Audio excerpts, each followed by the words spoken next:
என்ன சொர்க்கம், எவ்வளவு காலம் வாழ முடியும், இந்த சொர்க்கத்திலே என்னவெல்லாம் கிடைக்கும் என்று கற்பனை செய்து கொண்டிருக்கும் பொழுது படைத்த ரப்புல் ஆலமீன் அல்லாஹ் ரப்புல் ஆலமீன் அந்த சொர்க்கவாசிகளை அழைத்து சொல்லுவான்.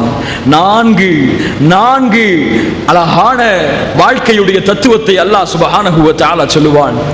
இன்னலக்கும் மன் தஹ்யு ஃபலா தமூது அபதா. உலகத்திலே நீ விரும்பலாம், நிலையாக இந்த உலகத்திலே வாழ்ந்து விடலாம் என்று. உன்னால் முடியுமா? உலகத்திலே வாழ்ந்தவர்கள் இருக்கிறார்களா? ஃபிரௌன் வாழ்ந்தான், காரூன் வாழ்ந்தான் அரசாட்சியிலே.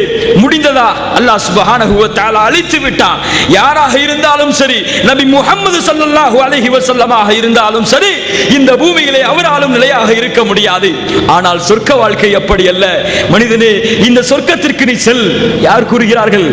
அல்லாஹ் கூறுகிறான், சொர்க்கத்திலே செல், இங்கே உனக்கு மரணம் கிடையாது. தஹ்யு, நிரந்தரமாக வாழ். அல்லாஹ் சொல்லுவான், வ இன்னலக்கும் மன் தஸஹு ஃபலா தக்ஸிமு அபதா.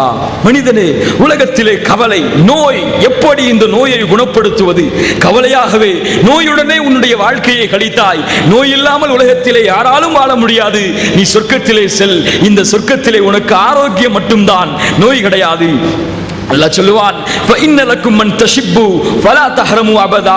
மனிதனே, சொர்க்கவாசியே, நீ சொர்க்கத்திலே செல். உலகத்தை நீ இளமையை விரும்பி இருக்கலாம், இளமையோடு தன்னுடைய வாழ்க்கையை கழிக்க வேண்டும் என்று விரும்பி இருக்கலாம். நீ முதுமையை அடைந்திருக்கலாம், அல்லது அந்த நிலையிலே மரணம் அடைந்திருக்கலாம். நீ சொர்க்கத்திலே செல். உனக்கு இளமை மட்டும்தான், உனக்கு வயோதிகம் கிடையாது. வஇன்னலக்கும் மன் தன்அமு ஃபலா தபஅது அஹதா. அல்லாஹ் சொல்லுவான், நீ சொர்க்கத்திலே செல்.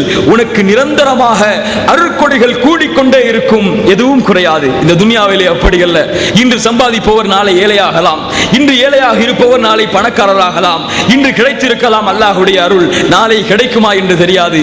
ஆனால் சொர்க்கத்தை பொறுத்தவரை எதுவும் உனக்கு குறையாது, எல்லாம் உனக்கு அதிகரித்துக் கொண்டே இருக்கும்.